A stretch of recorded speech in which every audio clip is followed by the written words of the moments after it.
बात है कि जब प्रारंभिक अवस्था में आपकी दोनों किडनी खराब हुई, ऐसा पता चला तो आपको आश्रम से निकाल दिया गया और कहा गया कि हम तुम्हारे ठेकेदार हैं। आपने उसी समय अपना सामान उठाया और आश्रम से निकल गए। महाराज जी, वहां से निकलने के बाद आपने क्या किया और आपके जीवन का संघर्ष क्या था? हम राधा वल्लभ जी गए और राधा वल्लभ जी से बात की कि कहाँ रहें, क्या करें।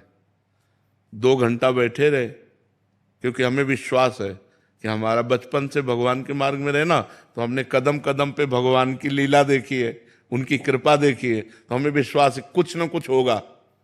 अगर उन्होंने निकाला है तो किसी न किसी रूप में वो हमारी व्यवस्था करेंगे। अब वृंदावन में हमारा किसी से परिचय नहीं था।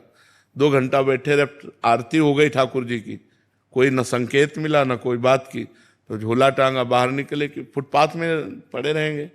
जो ही निकले तो एक संत मिले, तो ऐसे ही राधे राधे करते, तो उनका कहाँ झोला टांगे जा रहे हो, तो बताया। अरे बोले चलो ना, हमारे पास एक कमरा एक्स्ट्रा है। तो काली दह में उन्होंने कमरे में रखा। फिर कुछ दिन हुए तो गोस्वामी जी मिले जो राधा वल्लभ जी के हैं, तो उन्होंने कहा कि बाबा आजकल कहाँ रहते हो? तो हमने कहा पाठक बाबा अपने कमरे। आ जाओ ना हितधाम, कुटिया खाली है। बस हितधाम आ गए। तो हमारा जीवन का जो मोड़ हुआ वो हितधाम से हुआ। जो जीवन का हमारा परिवर्तन हुआ वो हितधाम से हुआ। 10वें वर्ष हितधाम में रहे। तो एक छोटी सी कुटिया थी, मतलब जिसमें पैर फैलाएं तो दीवार इधर इधर इधर, बस एक बाथरूम जैसी, और ऊपर छत टूटी हुई और बिजली का कनेक्शन नहीं। तो जब 10-12 वर्ष हो गए, हमारा चमत्कार और सब हुआ है भगवान का हमारे साथ, मतलब तो हम आश्चर्य माना।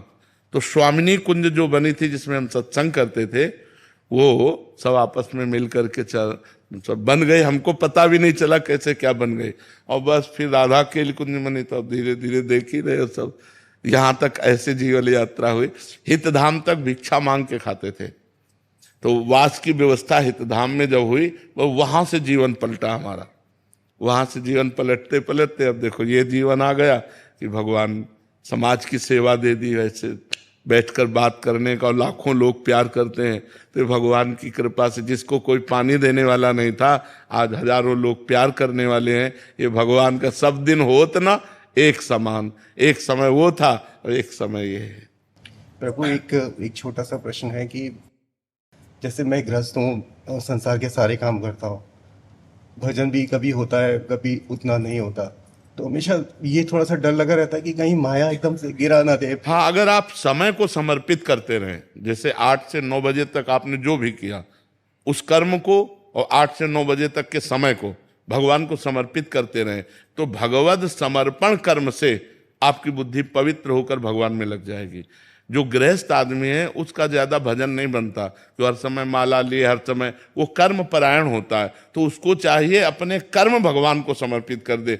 जैसे 8 बजे से 8 बजे तक 12 घंटे नौकरी की, तो 12 घंटे बाद हे करुणा निधान भगवान, हे जगत के स्वामी, आपकी इस सृष्टि में ये 12 घंटे काम किए, ये 12 घंटे का समय और काम आपके चरणों में समर्पित। तो ये भगवद अर्थ कर्म उसको भगवत प्राप्ति करा देगा।